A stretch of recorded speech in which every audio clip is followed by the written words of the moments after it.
Hi, this is a special video for the guitarists who are taking my Chord Melody course.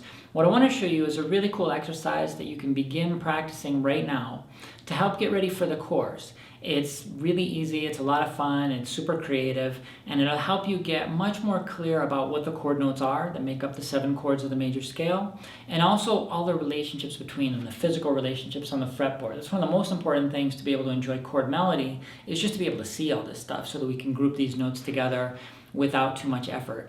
So the exercise is really simple technically. We're just going to build the major scale somewhere on the fretboard, and then we're going to practice improvising in each of the 7 chords of the major scale. But what we're going to do is we're going to restrict ourselves to just the chord notes.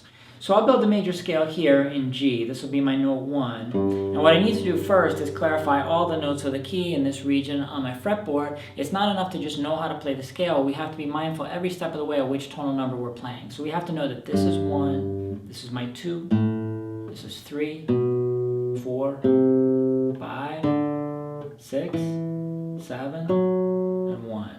The second octave, 2, 3, 4, 5, 6, 7, and 1. So then what we're going to do is we're going to choose one of the 7 chords that we're going to study. We'll start with the 1 chord. And so what I need to do is go through this whole region again and now identify just the notes 1, 3, 5, and 7. These are the only notes I'm allowed to use.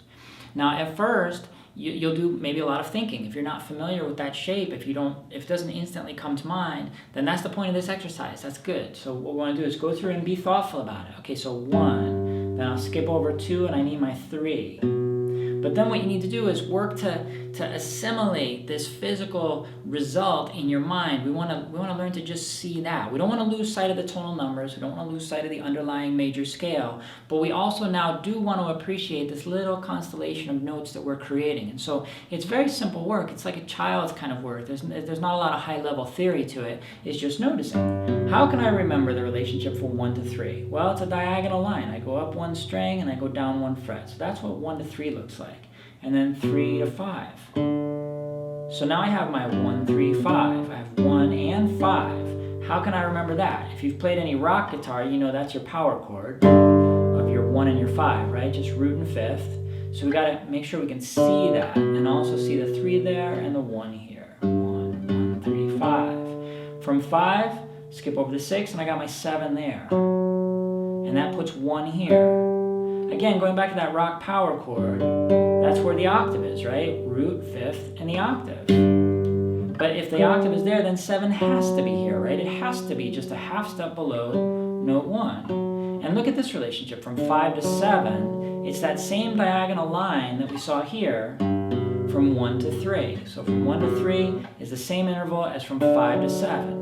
Which makes sense. It's a major third, right? 1, 2, 3, 5, 6, 7. They look identical on your tonal map. All I'm trying to do is hold your attention here for a moment, because what I want you to come away from this with is this entire image of 1, 3, 5, and then I got my 5, 7. I see my 7, 1. I even see my 5, 1. So I've got my 5, 1, 7, 5, 7, 1, 1, 7, 5, and I've got my 5, 3, 1. Okay, so that's 1 octave. 1, 3, 5, 7, 1. From here, there's an even more interesting shape that emerges. From my 1, I'll skip over the 2, I get my 3, so I got 1, 3. Then I'll skip over 4, I gotta take 5, 1, 3, 5. Notice what's emerging here, a straight line, and it keeps going. From 5, I skip over the 6, and I take 7. When I play 1, 3, 5, 7, that's a really easy shape to remember because it's just a straight diagonal line. It just keeps going, 1 to 3 to 5 to 7, and I just have to tack my 1 here on top. So I get my 1, 7, and then my diagonal line coming down. And then here I have to remember that more complex shape that we talked about earlier. It might take you a couple minutes to go through that. It might take you 10 minutes to go through that because you got to learn the lessons along the way. It's not about just being able to execute it and play the notes. It's about remembering what you built, remembering what it looks like, and having that little tonal number, like a little sticker on top of each of these notes, so that as we move through the chord, we also know where we are. Then what I would encourage you to do is, that's where the technical exercise ends, and it becomes a creative exercise. So you put on one of our jam tracks in this key, and then you spend as much time as you're able to improvising with just the chord notes. You're not allowed to step outside the chord, but see how long you can solo and improvise and compose and tell musical stories with those sounds. That's how you're going to get it in your muscle memory. That's how you're going to learn all the musical lessons. And it's even how you're going to retain the information you've learned about the tonal numbers and their shapes. You've got to use it for a creative purpose, for something you want to do. And so that's a really important part of the exercise, and it should be most of the exercise. Now, the next time you sit down to do the exercise, you should move on to a different chord. So now we're going to look at the 2 chord. And it's going to get easier every time. Everything you learn about each one of these chords makes it easier to picture any of the other chords because they're all made from the same notes. They're all made from the same 7 notes of the major scale, which do not move. So the more time you spend working with these tonal numbers and being mindful of them and having to think when you play that 1 chord that this is my 1 and this is my 3 and this is my 5 and this is my 7, that's actually preparing you to do the next chord as well. It's helping you also see clearly that if this is 1, well then my 2 has got to be here. So that's where my 2 chord starts. And I just have to remember the definition of the 2 chord. It's notes 2, 4, 6, and 1. And so I'll need my 2. This time I'll skip over the 3 and I'll play the 4. I'll skip over the 5 and I'll grab the 6. I'll skip over the 7, I'll grab the 1. And then of course I need 2 as well.